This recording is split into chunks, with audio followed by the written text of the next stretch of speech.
Ici Éric Latour et bienvenue à Saint-Jean-sur-Richelieu en ce lundi 3 février 2014.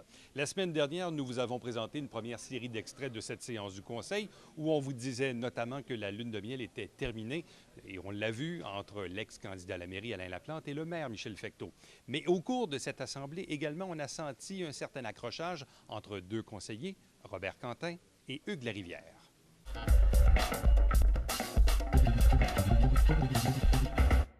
Monsieur le maire, mon nom est Marie-Emmanuelle Porlier. J'habite dans le quartier Saint-Athanase-Sud, qui se trouve juste au sud d'Iberville.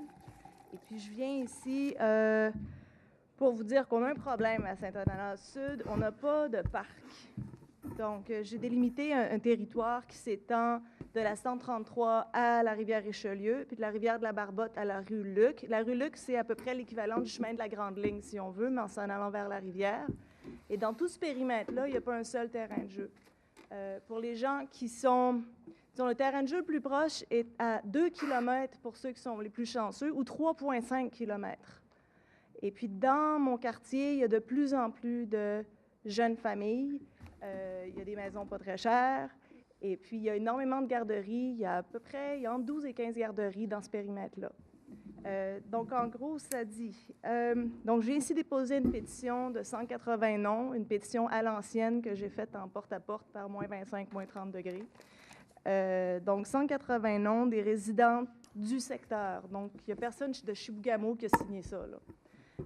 Donc, j'ai attendu qu'un parc accueillant comprenant une aire de jeu pour les enfants joue un rôle central et convivial dans un quartier, contribuant à créer un sentiment d'appartenance chez les résidents, à encourager l'activité physique chez nos plus jeunes et à vaincre l'isolement que peuvent vivre les personnes âgées et les jeunes mamans. Que notre quartier connaît depuis plusieurs années un boom immobilier important et que les terrains inoccupés s'y font de plus en plus rares. Que le portrait démographique s'y transforme radicalement et y est de plus en plus composé de jeunes familles, que sur une superficie de moins d'1 km², nous dénombrons plus d'une douzaine de garderies, et que pour se rendre au parc le plus proche, les parents, grands-parents, éducatrices et enfants du quartier doivent marcher entre 2 et 3,5 km. Nous, sous-signés résidents du quartier, considérons qu'il est urgent que la Ville de Saint-Jean-sur-Richelieu fournisse à notre communauté un parc et une aire de jeu appropriés. Demandons par conséquent que la Ville procède à l'acquisition ou à l'identification d'un site existant propice à l'implantation à court terme d'un parc comprenant une aire de jeu et où les enfants, les parents, les grands-parents et les éducatrices pourront jouer, bouger, se détendre et échanger. Nous demandons que ce parc soit situé à l'intérieur des limites géographiques de notre communauté, soit le secteur délimité par la rue Luc, la route 133, les rivières de la Barbotte et Richelieu. Quand j'ai acheté ma maison en 2008, on m'a dit « Madame, il y a des gens qui sont en train de développer des zones résidentielles qui vont devoir construire des parcs, ce ne sera pas long. » Bien, ces zones-là n'ont pas encore été construites. Et plutôt que de me fier à des entrepreneurs qui, à la fin, après avoir fini de construire les maisons, pourraient prendre, j'ai déjà vu ça, jusqu'à 10 ans avant de faire le parc, j'aimerais que la Ville s'engage à construire un parc pour les résidents du quartier. Donc, c'est ça. Vous allez nous remettre la pétition? Oui, avec plaisir. Dans le fond, Oui, M. Bessette. Un des problèmes qui s'est survenu, c'est qu'anciennement, les gens de Saint-Athanase, dans ce coin-là, avaient le parc de Vimy, qui finalement a été comme démantelé. Puis il n'y a jamais eu de remplacement par la suite du parc de Vimy. Le parc de Vimy est devenu à l'abandon totalement. Puis il n'y a pas eu de remplacement pour ce parc-là, fait qu'ils sont vraiment dans une zone abandonnée un peu. Et puis le parc de Vimy était situé un peu plus au nord de là où le développement s'est fait par la suite. Le gros du développement s'est fait au sud, et puis il n'y a rien. On a vraiment rien. Puis on a beaucoup de jeunes familles, beaucoup de garderies. Puis ma gardienne est vaillante, là. Elle s'est tapée le 2 km avec les remorques, là. Pour aller au parc à quelques reprises, puis c'est pas... je pense qu'on a débattu du point aussi déjà où il n'y a pas de piste cyclable. C'est dangereux se promener sur Belle-Rive. Mais s'il y avait un parc plus proche, ce serait vraiment un plus pour l'environnement social puis physique aussi de la région, parce que le développement était un petit peu sauvage, les maisons ont poussé un peu n'importe comment, il n'y a pas vraiment d'harmonie et il n'y a pas de service. Donc, on apprécierait être considéré dans le petit secteur. OK. Merci beaucoup. Merci.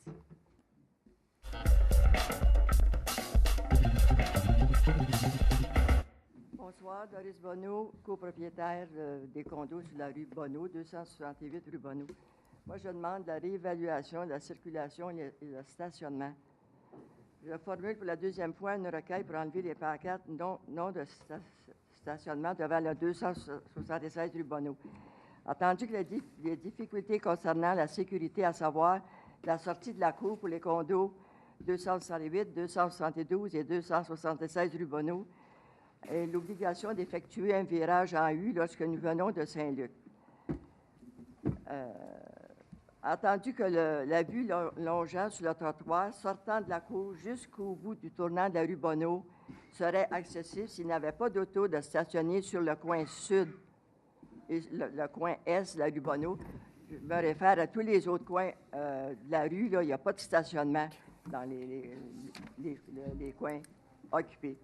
Considérant un tournant, on me présage que faudra que j'aille faire au lieu de faire un tournage en U, c'est pas un quadrilatère, c'est un T, aller vers la droite, en arrière de 20 août, pour revenir au point de départ. Ça ne sera pas plus sécuritaire. Considérant partout ailleurs dans Saint-Jean-sur-Richelieu, les stationnements près des coins des rues achalandés sont interdits. Considérant le fait de redonner aux copropriétaires du 276 lesquels sont privés de leur place de stationnement serait plus équitable. Demande est faite au conseiller municipal que l'expertise de la sécurité doit être reconsidérée. Parce que là, quand moi, je viens de Saint-Luc, si je fais un tournage en U, bien là, je suis klaxonné. Il faut que j'aille vers la droite, un peu plus comme autrefois sur les terres, pour retourner sur le bon côté. Puis là, il y a des autos de stationner là. C'est dangereux. Puis sur le côté sud aussi, ça nous bloque la vue. Le fait d'enlever le stationnement devant le 276, ça ne règle pas absolument le problème. Puis les gens, ils sont frustrés un peu de ça parce que c'est pas juste. Ils ont de la visite puis ils n'ont pas de place stationner. Nous autres, on a très peu de places de stationner parce qu'on est en arrière du fleuriste. On est vis-à-vis de l'hôpital. Il y a beaucoup de monde qui viennent stationner devant chez nous. Fait que je demande une réévaluation de la circulation. Monsieur le maire, c'est mon secteur. Donc, Madame Bonneau, je m'engage à vérifier votre histoire de stationnement et je vais vous revenir là-dessus. Je compte bien de votre attention. J'en profite de l'occasion de vous féliciter, le nouveau conseil. Je n'ai pas eu la chance de vous rencontrer. Merci. Merci.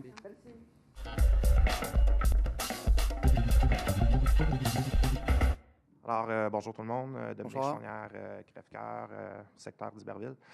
Juste petite chose, c'est ça, la dernière fois que j'étais venu, j'avais parlé qu'on pourrait se rencontrer là, pour parler de l'accès à l'information puis tout ça. J'avais pris un bon break là, avec le temps des fêtes puis tout ça. Là, je me suis dit, je vais penser à autre chose que la politique puis tout ça. Fait que si vous voulez, à la fin de la réunion, si vous voulez, on peut se parler pour qui voudra bien me rencontrer puis tout ça. Puis on prendra le temps de réfléchir à cette question-là ensemble. Sans avoir nécessairement la pression des caméras, puis tout ça, puis on va avoir plus de temps.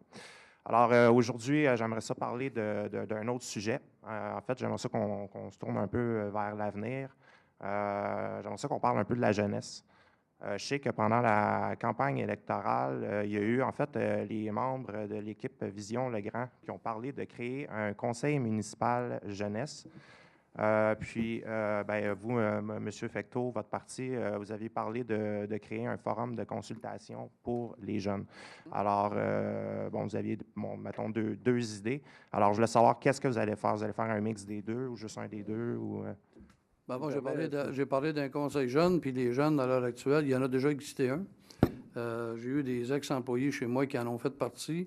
Donc, c'est toujours dans les cartons. OK, puis effectivement, puis un petit exercice qu'on a fait hier de consultation. On était sur Facebook, c'est pas mal hier, puis ça a répondu de façon assez rapide puis très intéressante. Donc, effectivement, on va consulter au niveau des jeunes. Aussi, si vous avez le temps, à un moment donné, ça me fera plaisir de m'asseoir avec vous puis de vous compter pour la raison pour laquelle les jeunes m'interpellent, vous allez comprendre. Pas dans une assemblée comme là, parce que ça sera trop long. Mais soyez pas inquiètes au niveau de la jeunesse, on va en prendre un grand soin. OK. Ils vont être consultés. C'est parfait. Alors, je voudrais quand même vous remercier là-dessus parce que je pense que c'est important d'écouter les jeunes, de savoir qu'est-ce qu'ils veulent, qu'est-ce qu'ils pensent sur notre société, mais il faut aussi leur donner l'occasion de pouvoir discuter, de pouvoir se rassembler puis pouvoir prendre le temps de discuter de tous les enjeux, en fait, qui dépassent également les frontières de notre ville. Parce que nous, notre génération, puis les générations à venir, vont avoir des défis immenses à relever. C'est juste pour nommer que la pointe de l'iceberg, il va falloir qu'on trouve comment assurer un avenir aux générations futures. C'est un défi immense. Je sais que ce n'est pas ici à l'Hôtel de Ville qu'on va régler ça, mais il faut donner des lieux de discussion aux jeunes pour qu'ils puissent réfléchir sur ces questions-là. Puis je pense qu'on est rendu à un moment dans notre société, avec tout ce quand on parle des finances publiques puis tout ça, il va y avoir des choix importants à prendre, puis ça ne pourra pas se faire sans la jeunesse. Peu importe ce qu'on va décider de faire, c'est les jeunes qui vont être concernés. Fait que ça ne peut pas se faire sans nous. Puis, c'est sûr qu'un jour ou l'autre, c'est inévitable que les jeunes vont devoir prendre leur place. Il va falloir que les jeunes s'impliquent davantage. Puis, c'est ça. Fait que moi, j'espère que, en tout cas, je pense qu'on veut la même chose. Fait que si vous voulez, je peux vous aider. Hein, si vous cherchez des jeunes, puis tout ça, si vous voulez mobiliser des jeunes, tout ça, je peux vous aider. Okay? J'ai une expérience particulière là-dedans. Puis, ça va me faire plaisir pour les jeunes, pour l'avenir, pour notre ville aussi. Merci, c'est gentil.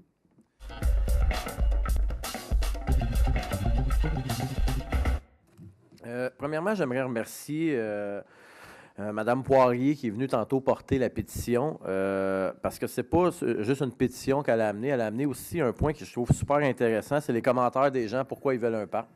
Puis on est capable de démanteler que plusieurs demandent ça parce qu'on est capable de recenser un peu les enfants et la quantité d'enfants. On voit qu'il y a des garderies. J'ai lu quelques-uns de ces commentaires, je me suis permis tantôt. Fait que je pense que c'est constructif aussi. C'est pas juste dire, bien, on n'a pas ça, mais c'est vraiment un point de vue constructif. Je vais prendre le temps de le regarder, puis de regarder aussi les endroits. Comme j'ai dit, je vais la recontacter. Elle devait quitter parce qu'elle était avec son enfant, parce qu'elle n'avait pas de gardienne ce soir. Mais au moins, je vais prendre le temps de regarder, puis regarder les endroits qui sont possibles de trouver dans ce secteur-là pour faire un parc pour accommoder les nombreuses familles qui ont signé la pétition, puis qui ont pris le temps aussi de stipuler. Pourquoi je dis que les commentaires sont importants? Parce que quand on fait une pétition, puis on fait juste marquer un nom, bien, tu sais, des fois, ça peut être signé juste pour être signé. Écoute, la pétition sur le coin, puis on la signe. Mais quand les gens prennent, le temps de marquer, j'ai 2 enfants, j'ai 4 enfants, ou bien une petite fille qui marque, je vais à la garderie dans ce coin-là, j'en ai besoin pour m'amuser le midi. C'est quand même agréable de savoir. C'est un des premiers points. Je vais prendre le temps de l'analyser pour revenir. Pour ce qui est tantôt, j'oublie ton nom, pour le Conseil jeunesse, j'apprécierais beaucoup si tu peux venir me rencontrer par la suite, parce que j'ai déjà fait un petit peu des procédures. J'en ai parlé à Michel, que j'ai déjà un professeur de la polyvalente qui m'a approché, qui donne un cours en politique, qui avait demandé nos pancartes électorales pour pouvoir donner son cours, puis il m'a approché. Je de la polyvalente des Frères Maris, je suis désolé. Je cherche présentement un professeur à la polyvalente qui pourrait embarquer, pour mixer un peu. Puis on regarderait aussi la possibilité d'avoir, comme je disais à Michel, puis c'est pas regardé encore, c'est vraiment lancé, d'avoir la salle du conseil une fois par mois ou une fois par 2 mois pour donner un aspect plus vrai, que ce soit pendant les heures de classe ou soit en soirée, pour donner un aspect plus vrai où ça pourrait être une fois par... qu'on trouvera la déterminance, mais au moins que la salle du conseil, puis Michel avait l'air très ouvert à ce qu'on fournisse la salle du conseil pour faire des simulations, puis qu'on ait des projets. Fait que je suis très ouvert à ce que tu viennes me voir, puis qu'on regarde de quelle façon qu'on peut orchestrer ça un peu si ça t'intéresse. Le dernier petit point que je vais amener, on a rencontré les gens de la route 133 mercredi passé pour avoir les infrastructures. La rencontre s'est très bien déroulée, mais je veux lancer un appel aussi aux gens parce qu'il en manquait quelques-uns. Je pense que c'est primordial pour ce secteur-là, puis jamais je fais vraiment de pression politique pour un secteur qu'on desserve ou qu'on ne desserve pas. Mais dans le cas, j'ai encore eu un cas cette semaine qui m'ont appelé qu'ils ont de moins en moins d'eau. Dans le secteur de la 133, un des problèmes qui arrive, c'est que les gens n'ont plus d'eau. Les puits, ils s'assèchent. Puis quand les gens arrivent, ils n'ont vraiment plus d'eau. Il y a présentement 2 résidents dans la petite partie du 133, continuité du boulevard d'Iberville jusqu'à la première rue qui va croiser. Là. Boulevard d'Iberville, que la clinique vétérinaire qui continue. Les gens n'ont pas d'eau. Ils sont venus nous rencontrer. Puis j'apprécierais énormément que là, on s'en va en registre. Il faut que les gens signent pour avoir la majorité. J'aimerais que ceux qui signent pour avoir l'eau réfléchissent un peu à ceux qui n'en ont vraiment pas, puis qui sont dans un impasse un peu, parce qu'il y en a un là-dedans qui s'appelle, je peux le nommer Sébastien, parce qu'il sait qu'il m'a appelé quelques fois. Ça fait son 3e puits qu'il creuse, puis il n'y a pas d'eau. Fait que là, il est vraiment dans un impasse, puis je sais que malheureusement, c'est pas juste lui qui prend la décision, il faut vraiment que l'ensemble des citoyens embarquent.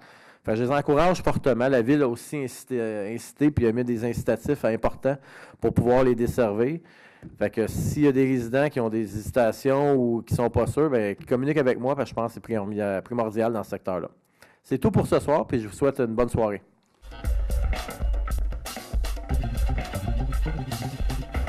Deux petits commentaires. Le premier, bien, M. Conta, vous m'avez interpellé. Vous savez que je réponds toujours présent quand on m'interpelle. Juste vous dire que, premièrement, j'aurais dû mentionner qu'avant cette tempête-là, du 23-24 décembre, il y avait une mini-tempête où les services ça s'était très bien déroulé, puis tout ça. Ce que j'expliquais à la dernière séance, peut-être crûment, peut-être dans mon style, qui l'est des fois, mais j'ai reçu une quinzaine d'appels de citoyens qui trouvaient ça déplorable que la rue Carillon ne soit pas déneigée pour la sécurité des enfants. Puis là, je ne reviendrai pas sur tout ce qui s'est dit. Je ne veux pas revenir là-dessus. Je veux juste challenger mon administration ici. Je veux qu'elle soit prête. Je veux qu'elle offre le meilleur service aux citoyens. Le déneigement, c'est important. On a un compte de taxes qui est assez élevé. On a le premier paiement à faire. Là, on sait qu'on paye beaucoup de taxes. On va avoir les services qui viennent avec. Puis j'ai challengé mon administration, puis j'ai pas de problème à le faire. Et j'ai confiance en elle, soit dit en passant. Et j'ai hâte de voir une prochaine tempête. Non, j'ai pas hâte de voir une prochaine tempête, j'en veux plus. Mais mercredi. Oui, c'est ça. Mercredi. Ouais, j'ai vu ça, là. Alors, mercredi, je pense que tout le monde va être aux aguets. On veut s'assurer que notre ville soit bien déneigée. C'est ça le but, OK? Mais j'ai confiance en mon administration, ça, c'est sûr. Mais quand je reçois 15 appels de citoyens, je réalise qu'il y a un problème, puis ça, il fallait que je le soulève en tant que leur représentant. OK? Ça, c'est important pour moi. Dernier commentaire, M. Fecteau. Je veux vous dire que vous marquez des bons coups. Notamment dans vos commentaires Facebook. Et j'ai lu avec intérêt, quand vous questionnez la population, je pense que c'est bon. Comme ça, c'était une petite question comme ça pendant le Super Bowl, donc les gens y allaient de commentaires. Et je peux vous dire qu'il y a beaucoup de choses d'intéressantes qui sont sorties de ça. Juste faire des résumés. Là, dans le fond, votre question, c'était qu'est-ce qui manque à Saint-Jean? On peut-tu faire quelque chose de... Y a-t-il de quoi à faire? Y a-t-il de quoi à bouger dans cette ville-là? Et oui, il y a beaucoup de choses. Qu'est-ce qu'on peut ramener? Plusieurs commentaires, dont celui de... Je vais en faire quelqu'un, je vais essayer d'aller vite. Là. Monsieur Latour, ici, dans cette salle, parlait du Festiblues. Moi, je m'en souviens pas. C'est pas quelque chose de... Je me souviens plus du Festiblues.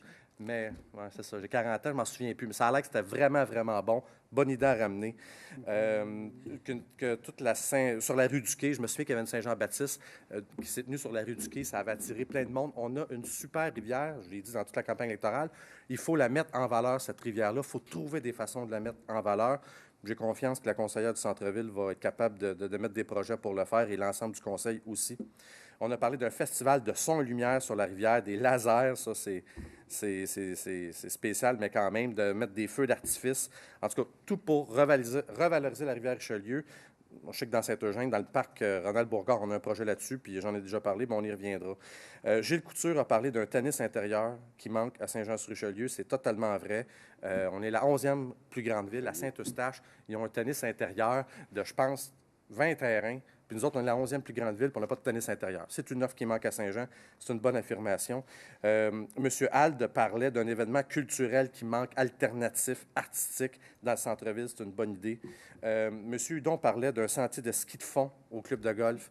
On n'a pas des gros hivers, mais là, cette année, on en a un. Puis c'est quelque chose qui manque. J'ai des appels de citoyens dans mon district. Le terrain de golf est dans mon district. Ça aurait été le fun d'avoir une piste de ski de fond. Il faudrait regarder ça dans les prochaines années. Il y a eu beaucoup de commentaires sur le karting. C'est un événement qui a été apprécié, le karting. Bon, c'est à ramener. Une compétition d'Ironman qui pourrait se tenir, en tout cas, plusieurs choses. Donc, il y a un paquet d'idées qui ont été soulevées sur votre page qui méritent l'attention. Et ça nous donne du travail. On ne pourra pas tout faire ça. Mais si on peut en faire ne serait-ce que quelques-unes, on aurait déjà un bon pas de fait.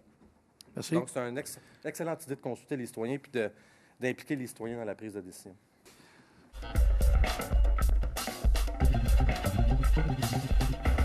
J'aimerais apporter une précision. En fait, vous avez annoncé en primaire la protection des boisés. J'aimerais décrire brièvement de quoi il s'agit. C'est un boisé qui se trouve, en fait, dans le secteur des Quatre-Vents. Pour ceux qui sont familiers, c'est le quadrilatère entre les rues Flaubert et Rimbaud, délimité, en fait, par les rues Flaubert, Rimbaud, Saint-Gérard et de Maupassant, où le Conseil a donné des orientations tout à l'heure.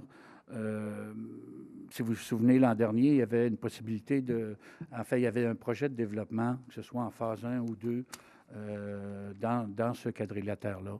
Le Conseil a donné l'orientation et a pris la décision d'aller de l'avant seulement qu'avec le développement de la phase 1, c'est-à-dire de protéger à peu près les 2/3 du boisé qui se trouve dans le quadrilatère, soit le boisé de plus grand intérêt.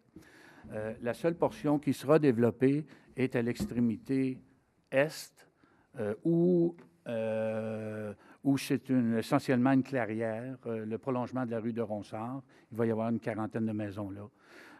Mais je suis très heureux.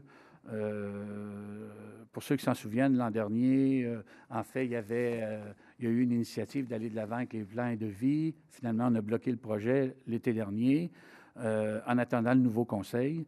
Le nouveau conseil a statué, donc on protège une bonne partie de ce boisé-là et j'en suis très fier et très reconnaissant envers les membres du conseil. Deuxième point, je pense qu'il y a une petite faille dans notre règlement d'urbanisme. J'ai eu un petit problème, un citoyen qui avait un problème la semaine dernière. Il demeure sur une rue qui n'est pas pavée. Puis j'ai appris que dans notre règlement d'urbanisme, on oblige les citoyens à paver les entrées de cours, même sur les rues qui ne sont pas pavées. Disons que ça m'a accroché. J'ai fait quelques recherches, puis c'est effectivement le cas. Je me demande si on pouvait, Monsieur le directeur général, peut-être se pencher sur la question. Et si c'est effectivement le cas, je pense que il serait profitable qu'on modifie notre règlement en conséquence, parce que c'est tout à fait illogique. Troisième point, et mon dernier point, vous avez vu l'avis de motion pour un règlement 1229 qui a été déposé au sujet des jetons de présence aux séances publiques. C'est sûr qu'on va avoir l'occasion d'en discuter davantage dans les prochaines semaines, mais je tiens à mentionner tout de suite que je suis contre le projet présenté parce qu'il n'est pas basé sur une approche logique et rationnelle.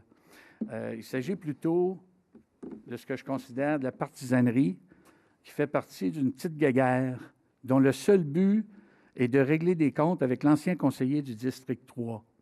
Alors, je vous dis tout de suite, je suis tout à fait contre ce règlement-là. C'est tout, Monsieur le maire.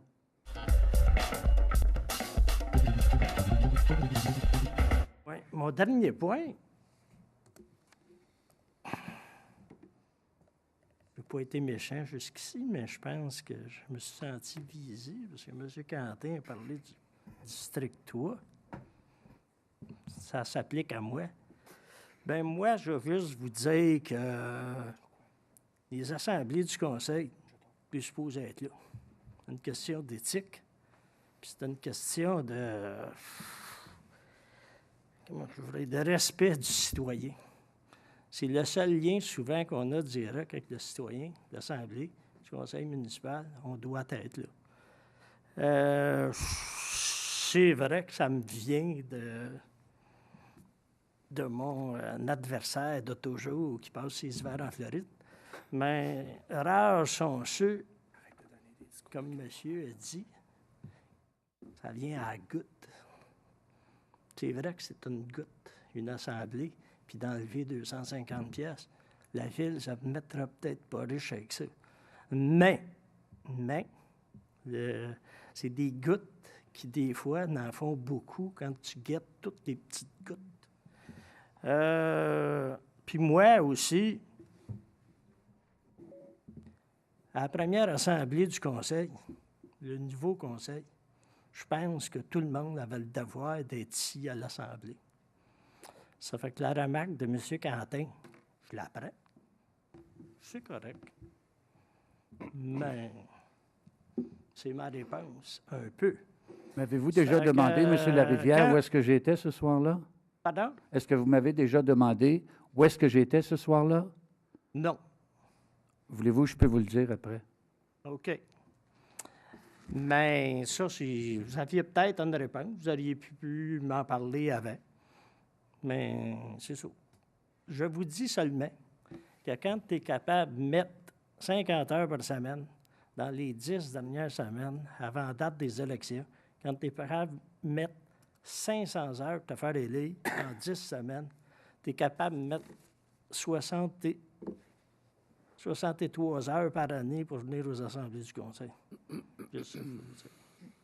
Si M. Quentin avait une très bonne raison, que je pense, qu'il me dit, bien à ce moment-là, le Conseil ne se vira pas.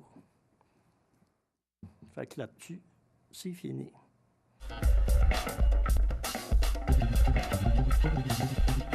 Merci d'avoir été là. On se fixe rendez-vous la semaine prochaine alors que nous allons vous présenter de nouveaux extraits de la prochaine séance du Conseil du lundi 17 février. 2 jours plus tard, soit le mercredi 19, on vous diffusera bien sûr de nouveaux extraits. Ici Éric Latour à Saint-Jean-sur-Richelieu. Bonne journée, bonne soirée.